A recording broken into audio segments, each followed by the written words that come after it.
Hello everyone, welcome to the Expert Talk Show. In this show we bring in industry experts to discuss various market trends and changing dynamic scenarios.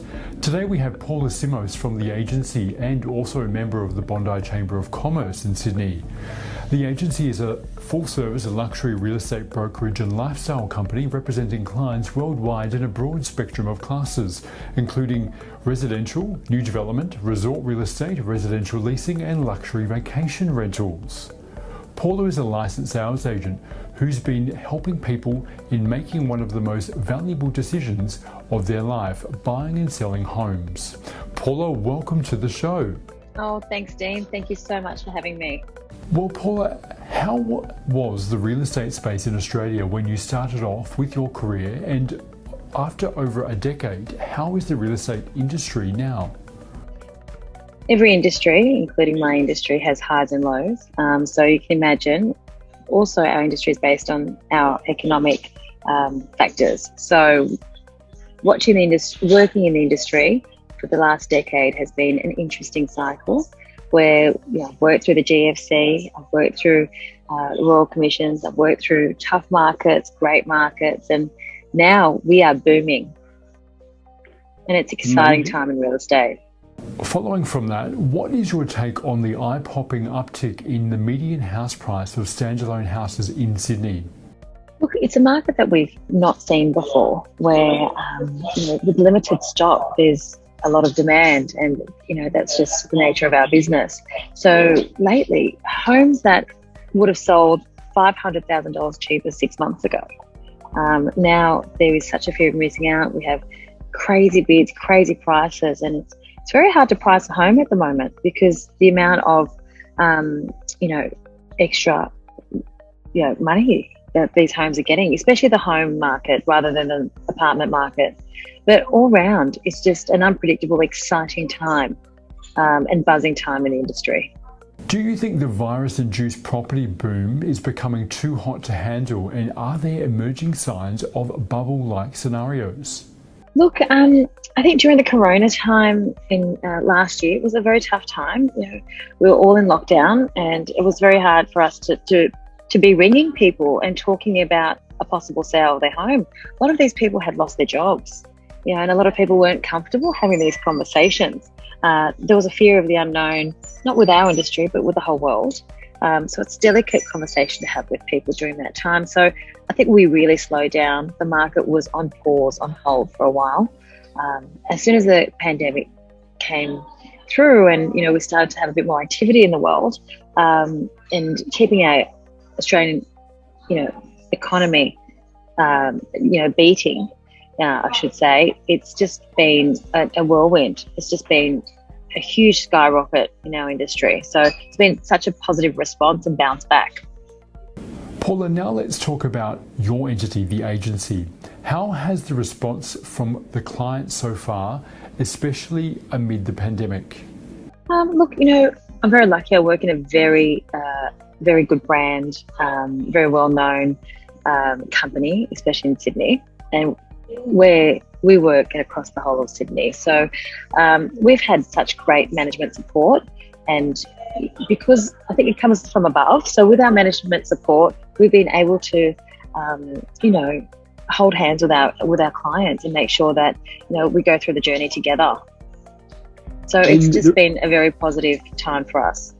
The real estate industry is definitely changing since the past couple of years, especially after the technology integration at so many different levels.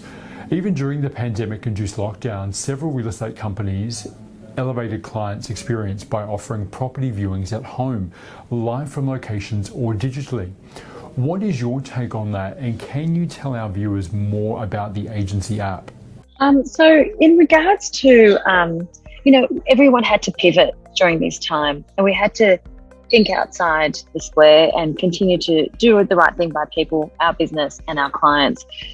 During that time, in regards to, your walkthroughs on Zoom at homes, it was a tough time, but during Christmas and Easter, the times that people are online.